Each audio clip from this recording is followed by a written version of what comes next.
Welcome to the show where truth takes the mic, where the world spins fast, but we hold it tight. This is the Howie Silbiger Show on True Talk Radio, where the real ones go. Oh, politics, passion, the news of the day, no filter, no fluff, just the Silbiger way. So buckle up tight, let the debates flow. This is your hour, the Howie Silbiger Show. Silbiger Show.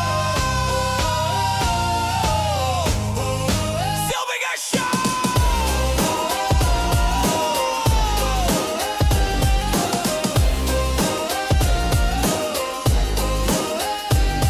Politics, passion, the news of the day, no filter, no fluff, just the Silbiger way. So buckle up tight, let the debates flow. This is your hour, the Howie Silbiger Show. And I'm Howie Silbiger. Welcome to the program. This is the Howie Silbiger Show on the True Talk Radio Network. If you want to get in on the conversation, you could feel free to join us. To join in on the conversation, number to call, 1-877-669-1292. That's 1-877-669-1292. To get in on the conversation here on the Howie Silbiger Show on the True Talk Radio Network. Boy, do we have a lot to talk about. It's been a while since I've been on. It's been a few weeks, and a lot's happened in the last couple of weeks. I wanted to start off with a sad story. A story about a girl in Toronto, Ontario, who disappeared for 3 weeks. She was last seen in a park, and then she vanished. Thank God she's been found. She's safe. But her disappearance isn't the actual story I wanted to talk about. She was found. They searched for her. They found her. She was safe. We really don't know what happened. We probably never will know what happened. But what was more disturbing than the fact that a 14-year-old girl disappeared in Toronto was that when missing persons posters went up for her, a young child, a 14-year-old girl, missing person posters were hung up around Toronto.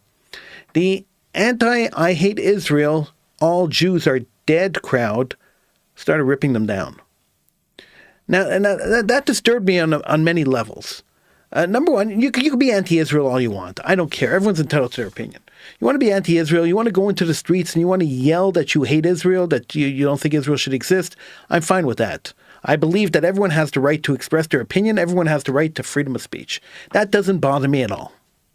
When you want to stand in the streets and yell, kill the Jew, that bothers me a little bit. I don't think we should be tolerating kill the Jew.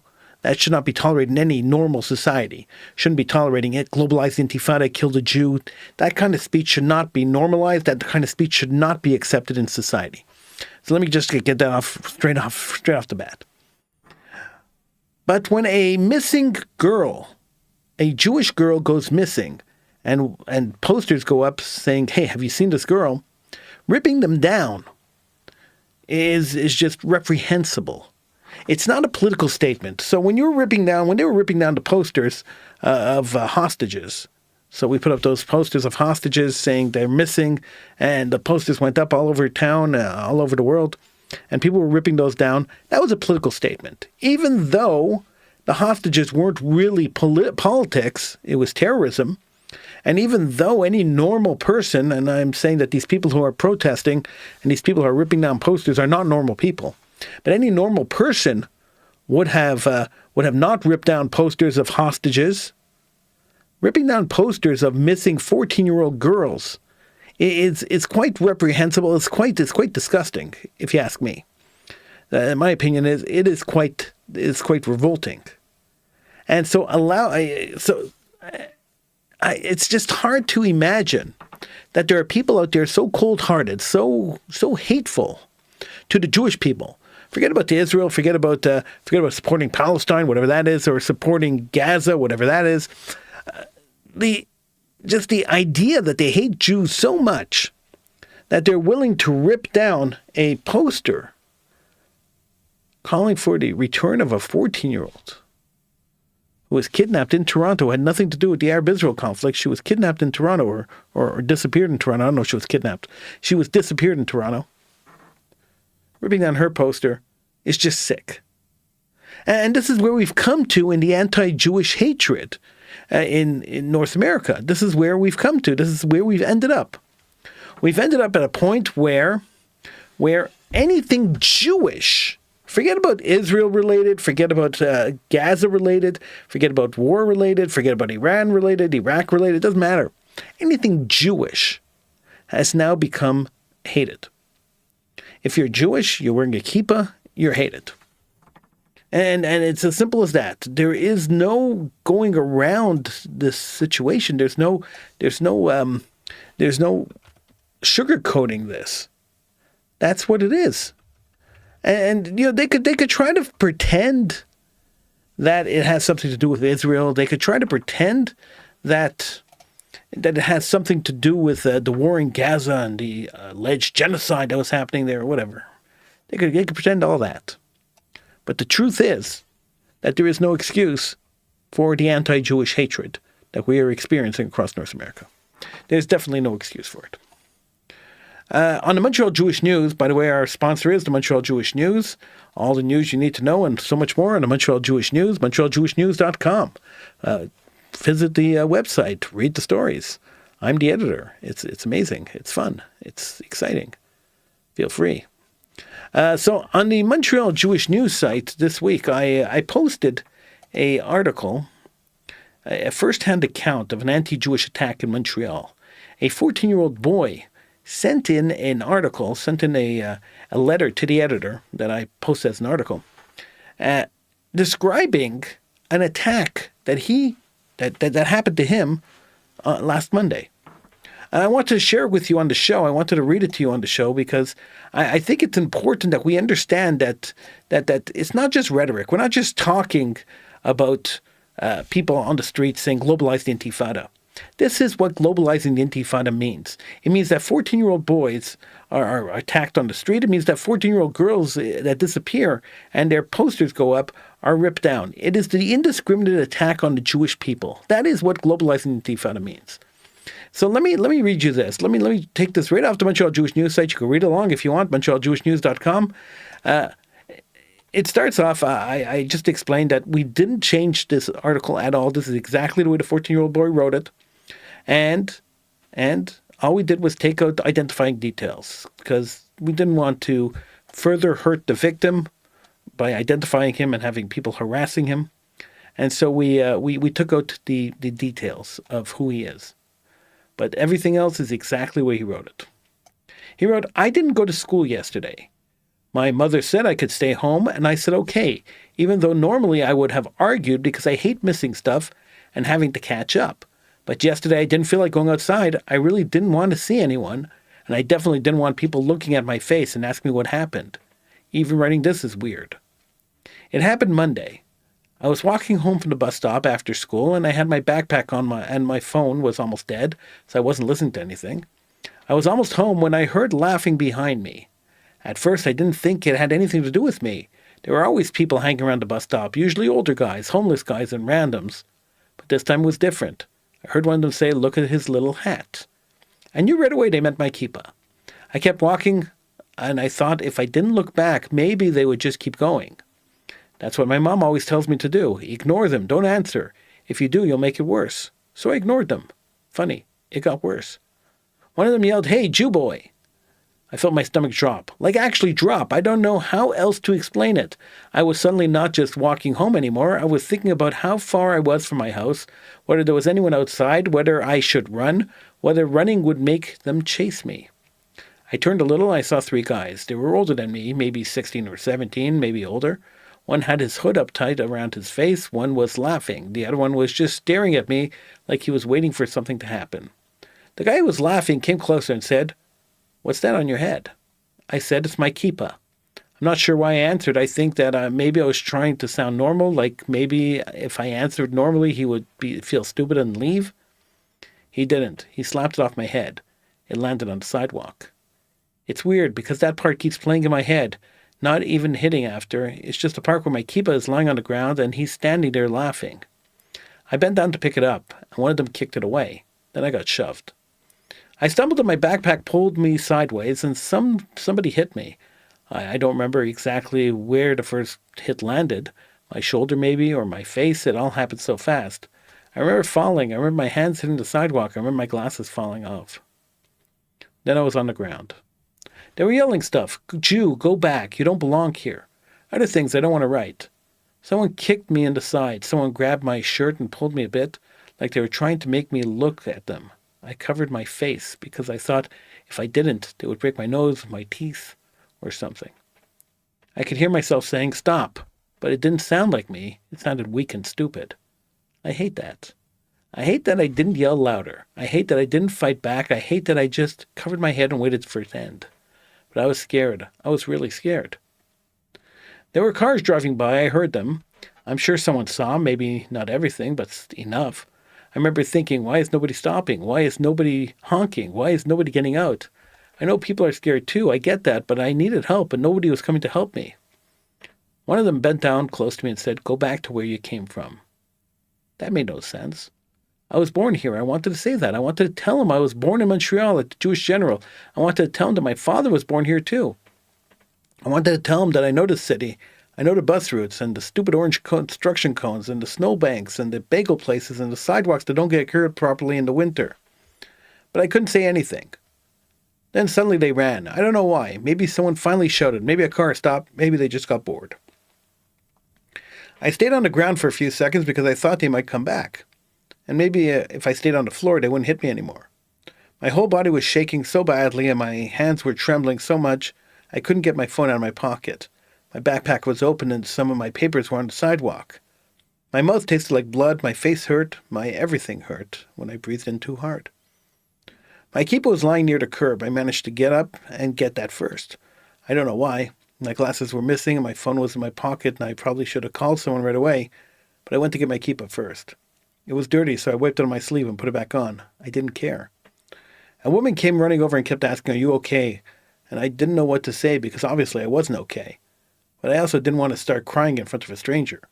She asked me for my phone number. I don't know. If I gave it to her, everything was a blur. She found my glasses and gave them back to me. My mother got there in what felt like seconds, was probably many minutes. I don't think I'll ever forget her face. When she saw me, she tried to stay calm, but she couldn't. She touched my cheek and then pulled her hand back like she was afraid she was hurting me.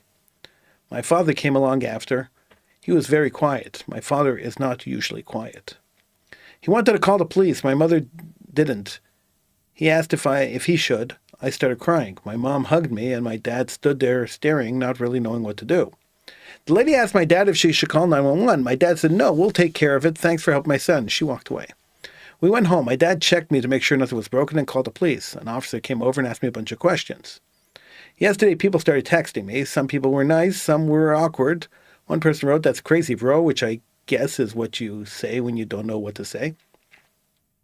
My little brother saw my face and said, my little brother saw my face and didn't talk for a while. He just stared. Then he asked if the bad guys were coming to our house. That was the worst part. He wasn't even attacked and he was so scared. My mother asked if maybe, just for a little while, I should wear a baseball cap over my kippah when I walked home. She said like she hated saying it. I hated hearing it, but I understood she was scared too. That's what really bothers me. I understood why she asked. I understood why parents say stuff like that now. I understood why people tuck in their Magen Davids or take off their sweater with Hebrew writing on it. They go somewhere. I understand. I hate that I do, but I guess my understanding was beaten into me. Today I went outside for the first time since it happened, just to the car in the driveway. My dad was with me. Someone laughed down the street and my whole body tightened up and I fell to the floor and curled up. My dad freaked out. He didn't understand. Maybe I wasn't ready for outside yet. I don't feel like I don't like feeling scared in my own city, but I keep thinking about my keep on my sidewalk. I keep thinking about how fast everything changed. 1 minute I was walking home thinking about homework and playing basketball with my friends in the park later. The next second I was on the ground and people were yelling that I don't belong there. But I do belong here. I'm Jewish, I'm from Montreal, and I'm still going to wear my kippah. So that was an article that I published on the Montreal Jewish News this week. It was written by a 14-year-old boy who was attacked on the street. I verified the story. I spoke to the boy. It is a true story. I know some people were speculating it might not be true. It's a true story. I spoke to the gentleman involved. I invited him to come onto the show with me tonight. He declined the invitation. He said he didn't want to come onto the show because he didn't want to be the victim. He didn't want people to sympathize with him, That's why he didn't release his name, and that's why he doesn't want to be publicly acknowledged. But I think it was very brave of him to write the article. I think it was extremely brave. Most 14-year-olds aren't that brave. It was very brave of him, and I'm very proud of him that he wrote this article and that he submitted it to the Montreal Jewish News. I am also very upset. There's many reasons why I'm upset. This article upset me greatly, and I published it because it upset me. I'm upset that a Jewish boy could be attacked in the street in Montreal. And the attack took a couple of, maybe 2, 3, 4 minutes. He was punched and kicked, pushed to the ground on a very busy street. And nobody stopped to help him. I'm a little upset that when he was lying on the floor, there was only one person that came over to help. I'm a little upset that nobody stepped forward to identify the culprits, to identify the people who attacked him. No, in a world full of video equipment, people walking around with video cameras in their pockets, not one video was released on social media. Not one picture. I'm very upset that people find the time to record everything, but when a Jewish boy, an identifiably Jewish boy, is attacked on the street, suddenly all the cameras disappear. I'm sure that there must be some street cams, some business cams or whatever from the street, maybe some Ring doorbells or that recorded the incident. I'm sure the police will find them. But the fact that nobody stepped forward with video of the incident immediately is very disappointing. I'm also very concerned that this can even happen on the streets of Montreal. That an identifiably Jewish person, Jew or not Jew, boy or not boy, adult or child, could be attacked. And we have to understand that the last time somebody was attacked on the streets, the last time somebody was indiscriminately attacked because they were a Jew, was a father in front of his daughter in a park. It was last summer. And the culprit was caught at the scene. There's video of him beating the guy, and he was let off. He was acquitted of the crime because the heat caused him to do it, said the judge. It wasn't his hatred of Jews. It wasn't his extreme dislike of the Jewish people that caused him to do it. It was the heat. It was during a heat wave. Apparently he was overheated, so he had to go and beat a Jewish father in front of his daughter. When the justice system in Canada doesn't treat attacks on Jews, anti-Jewish attacks on Jews, as seriously as attacks on any other racial minority, we are in big trouble. The Jewish community is in big trouble. And it bothers me that we sit quietly and we allow this to happen. And we don't scream and we don't yell and we don't insist that our politicians do better. We don't insist that our justice system does better. We just accept it. We roll over and we just accept it. Time and time again, attack after attack after attack, we just sit around and accept it. It's not acceptable. I really wish the boy would have come onto the show tonight. I really wish I could have talked to him. I could have shown you the bruises on him. I could have, and he could have explained how he felt. Because me reading his letter is probably not doing it justice. Him reading his letter would have done a lot more justice, or him telling his story would have done a lot more justice to the story. But we could all feel his pain through the letter. We could all understand how this is not acceptable.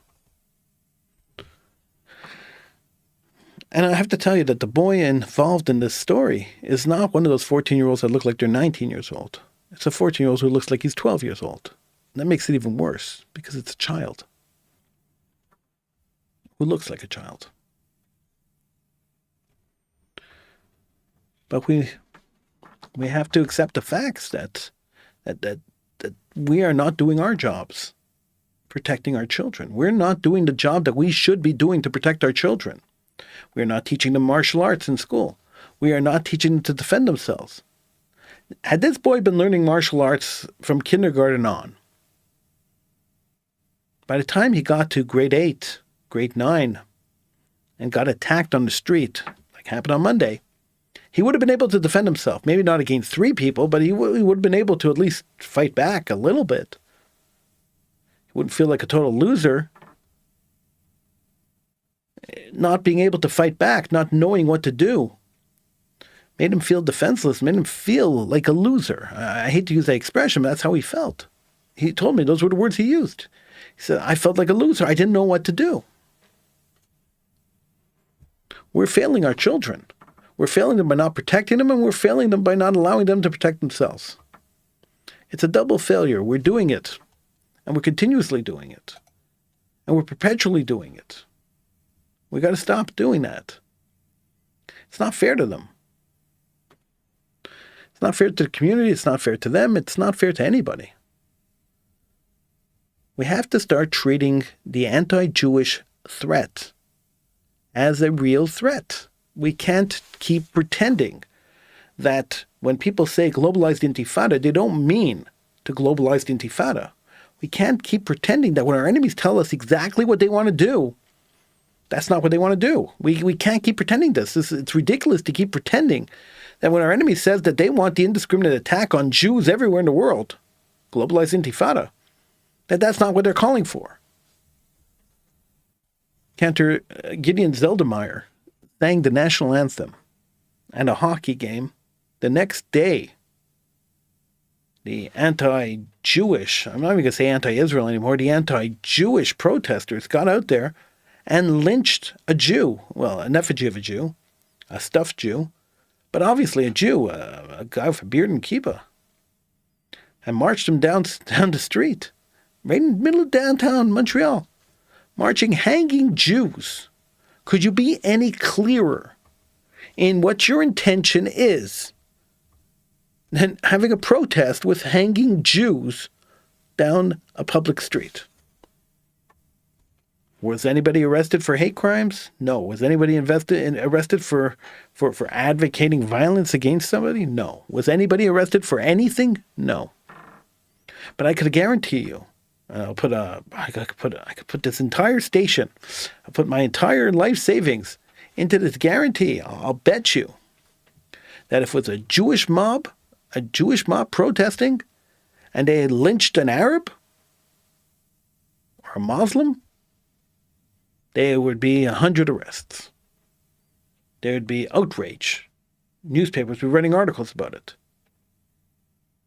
Everybody would be outraged. How could the Jewish community allow this to happen? Where were the leaders?